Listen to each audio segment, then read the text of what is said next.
우선 왕족이라는 겁니다. 독일 국적의 체코 여성입니다. 국제 결혼. 의사인데 웬 커피 전문점? 서울에서 사라져서 어디에 나타나느냐?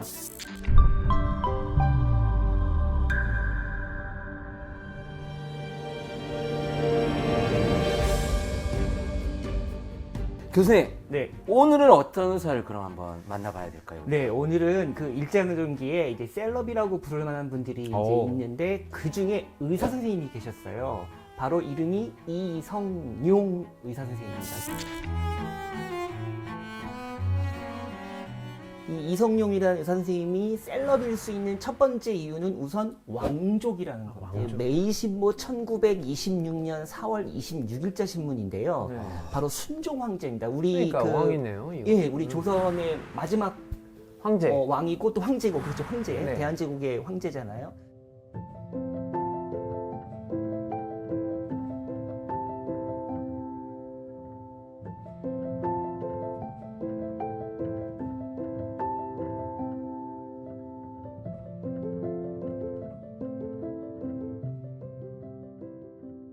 철종 임금 있잖아요. 25번째 임금, 네. 철종 임금. 네네네. 철종 임금의 조카가 있는데 그 조카의 아들입니다.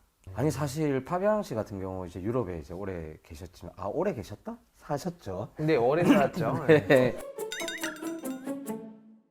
근데 제가 궁금한 게 사실 유럽 같은 경우도 의사라는 계급은 그렇게 높지 않은 계급이지 않나요? 지금은 엄청 높은 계급이긴 한데 그렇죠, 예전에는 그렇죠. 아마 전 세계적으로 약간 의사는 아무래도 아픈 사람 가까이 있어야 하고 뭐 피도 만져야 하고 그러기 때문에 약간 천한 일 중에 하나이긴 했죠. 예. 우선요, 이 왕족 출신의 의사라는 거는 사실 당시 기준으로는 이게 이제 100년 전이잖아요. 네네. 이 시절 기준으로는 굉장히 이제 아주 이례적인 일입니다. 왜냐면 그 조선시대의 의원은 주인 계층이에요. 그러니까 기술직입니다. 그래서 네네. 이 정통 양반들이 이게 이제 한 등급 낮춰보는 계층이란 말이죠. 그런 직종이에요. 그러면 이 이성용이라는 이분이 왜 그러면 의대에 가고 왜 의사가 됐을까를 한번 생각을 해볼 텐데 그 아버지가 이제 철종의 오촌 조카라고 했잖아요. 네네. 그러니까 이분이 이제 왕족이면서 과거급제도 하고 뭐 아주 고위 관료를 지내다가 40살쯤 됐을 때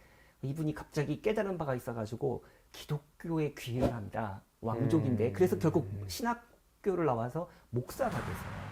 그러니까 아버지가 이제 목사다 보니까, 왕족이지만 목사다 보니까 아마 아들도 서양의 어떤 문물 이런 거, 서양 의학 이런 거에 대해서 좀 더 좀 편안하게 좀 친화적으로 이렇게 다가갈 수 있을 것이다. 이렇게 한번 추측을 해보는 겁니다.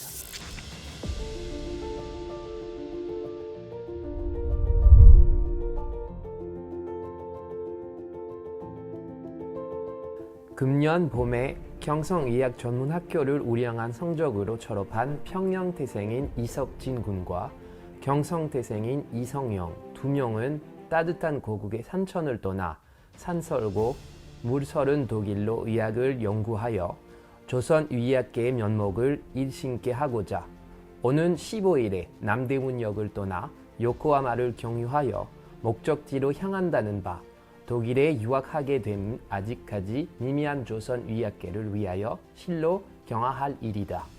독일에 이제 프라이부르크라는 대학이 있어요. 이제 이 대학이 특히 의학으로 이제 유명했거든요. 거기에 가가지고 이제 이성용도 이제 뭐 세균학, 뭐 병리학, 뭐 이제 이런 것들을 공부했고요. 박사학을 받았습니다. 이제 박사 논문의 제목이 혈액 응고에 대한 신학설. 그걸로 이제 박사 논문을 써가지고 박사학위를 받고 또 그것도 모자라서 바로 또 오스트리아로 건너가서 거기 가서 이제 요즘 말로 하면 박사 후 과정이죠. 예, 박사 후 과정처럼 또 공부를 하고 예, 그렇게 해서 이제 독일 의학 박사가 돼서 이제 돌아오게 되는 거죠. 이 어려운 공부를 모국어로 한 것도 사실 어려운데. 어려울 텐데 그래서 보니까 돌아오자마자 지금 보니까 경성 최고의 셀럽이 되었다. 그 이유가 뭔가요? 1925년에 나온 신문 기사인데 사진 속 주인공 남녀가 있죠. 예. 저 위에 분이 바로 이성용입니다. 1924년에 박사학위를 받고 1925년에 귀국을 했어요. 그 제목도 보면 신의학 박사 이씨, 그러니까 이성용 씨가. 그런데 그 다음 제목이 조금 작게 독일 부인과 동반 귀국. 그러니까 저 이성룡 밑에 있는 여자 부인이군요. 주인공이 부인입니다. 예. 국제 결혼. 예. 근데 이건 정확하게 진짜, 말하면 오. 독일 여성이 아니고 독일 국적의 체코 여성이에요. 그래서 왕족 출신의 의사가 독일에 가서 박사학위를 따갖고 오는 것도 모자라서 체코 여성하고 결혼해서 귀국을 했으니까 이게 참 이게 100년 전 일이잖아요. 그래서 셀럽이 된 네. 거예요.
음식은 한식을 해 먹느냐, 양식을 해 먹느냐, 한옥 스타일이 뭐 불편하지 않느냐, 뭐부터 시작해서 하여튼 별의별 걸 다 질문해요.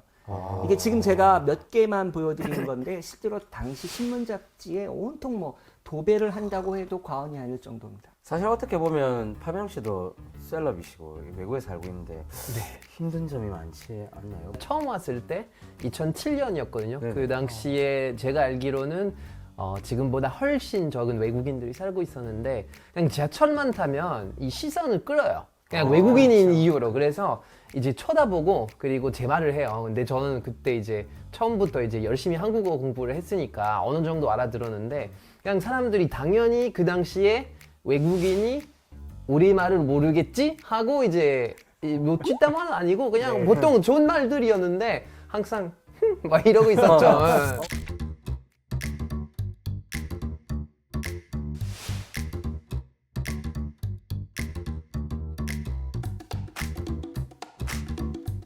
남대문 근처에다가 이제 찻집을 차렸는데요. 다방을 차렸는데 이름이 백림 다방이에요. 그러니까 백림이라는 게 그 독일의 수도 베를린의 그 중국식 음차한 게 백림이거든요. 세 명이 동업을 했어요. 근데 이제 그 중에 하나가 이관용이라는 사람인데 왕족입니다, 이 사람도.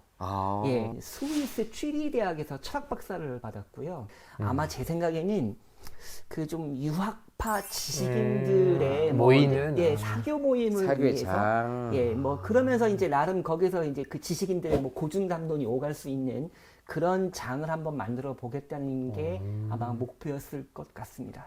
그러면 병원을 하지는 않았나요? 아니죠. 예. 그 자기의 본업이 그 의사잖아요. 네네. 그러니까 병원을 차렸습니다. 저게 이제 병원 광고예요. 그래서 보시면 이제 1927년 동아일보에 실렸는데요. 병원 이름이 뭐죠? 이성용 이성용 의원? 의원입니다. 네네. 이성용 의원. 자기 이름으로 병원 차렸는데. 잘 짚으셨어요.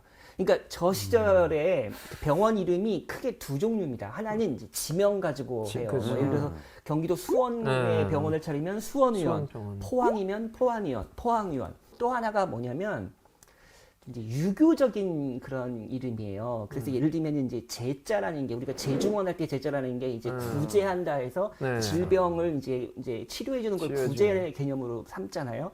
그래서 유교적인 명칭, 그 다음에 이제 지역 이렇게 지역. 둘이거든요. 그런데 이분은 어떻게 했냐면 이성용 자기 이름을 내세웠죠. 환자들이 많았던 모양인지 1년 만에 확장 이전을 해요. 그 확장 이전했을 때 하나 재밌는 게 신문 기사에 났는데 뭐냐면 한 공산주의자가 우리 한국인 공산주의자가 이제 감옥 생활을 오래 하다 보니까 큰 병이 났어요. 네. 그래서 이제 가석방식으로 나옵니다. 가출옥식으로 나오는데 이게 이제 사회주의자라고 하면 사실 병원들이 받기를 꺼려해요. 의사 선생님들이. 왜요? 아무래도 이제 그 총독부 경찰 눈치가 보이는 거죠. 근데 저때 이제 저 이성룡은 그 환자를 받아서 이제 입원시켜서 치료하고 물론 이제 왕족 출신이니까 그런 것도 가능했겠지만 그만큼 이렇게 사상적으로나 이런 면에서도 조금 열린 마인드 예, 또 의사로서도 마찬가지고 근데 사실 진짜 궁금한 게 저 정도로 열정적인 사람이고 셀럽이었으면 저희가 좀 살아가면서 이야기를 좀 많이 들었을 것 같은데 사실 어떻게 보면 역사 공부하실 때 혹시 이름 들어보셨나요? 아니요, 저는 금시초문이에요. 사실 저분은 저도 몰랐던 분입니다. 저도 몰랐던 분이고 네네. 제가 이제 프로젝트를 하나 만들었어요. 그래서 이제 그 우리 지금 서울의대의 옛날 아주 네네. 옛날 그 선배 졸업생들 그분들 이제 1,039분에 대해서 전수조사를 했어요. 아, 1,039분. 분. 한 명 한 그러니까 예, 한 분 한 분. 그 작업을 통해서 바로 이성룡이라는 의사를 알게 된 거고요. 자, 이 이성룡 의사가 사실 독일 유학 후에 개인 병원 한 지 한 2, 3년밖에 안 됐는데 갑자기 서울에서 사라집니다. 왜요? 모르죠. 예, 저도 몰라요. 서울에서 사라져서 어디에 나타나느냐? 중국 상해예요. 이 중국 상해 일대를 거기에서 이제 병원 차렸다가 또 이동했다가 계속 이렇게 생활을 합니다. 근데 사실 셀럽으로 좀 부족한 삶이 없었을 것 같은데 갑자기 상해로 간 거는 상해로 가면 이 당시에 그럼 임시정부 그 당시겠죠. 그 파비앙 씨 말씀하신 대로 네네. 독립운동 관련이었을 가능성이 높아 보입니다. 왜 그러냐면 네네. 예, 그 1932년, 33년 이 무렵에 이 상해에 일본 그 영사관이 있잖아요. 네. 여기서 이제 첩보들, 우리 한국 독립운동 진영에 대한 첩보들을 모아가지고 일본 외무성으로 계속 보내는데요. 거기에 이 이성룡이 계속 등장합니다.